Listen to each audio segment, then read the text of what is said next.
Wakati haya kijiri, mtazamaji, katibu mkuu wa afya ya umma Mary Muthoni amewataka Wakenya kuchukua tahadhari zaidi dhidi ya mlipuko wa ugonjwa wa hantavirus iliyohusishwa na meli ya kitalii katika bahari ya Atlantiki. Maafisa wa afya wanasema hakuna kisa kilichoripotiwa humu nchini hadi kufikia sasa, ila serikali imeimarisha juhudi za kuzuia ugonjwa huo kuingia nchini kupitia kwa viwanja vya ndege na bandarini. Virus imepatikana kule countries zingine,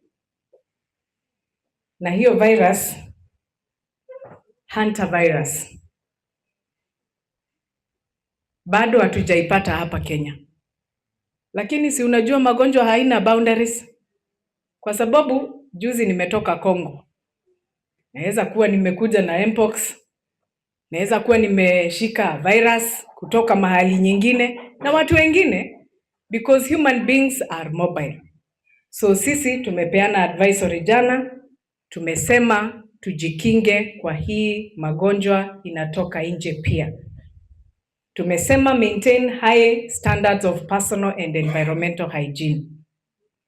Tumesema kama ni panya ako kwako, make sure huyo panya umemuondoa, sababu saa zingine ile mkojo ya huyo panya inaweza ikakojolea hata chakula usiku, alafu asubuhi umechotea watoto ile chakula amebeba kupeleka nini shule.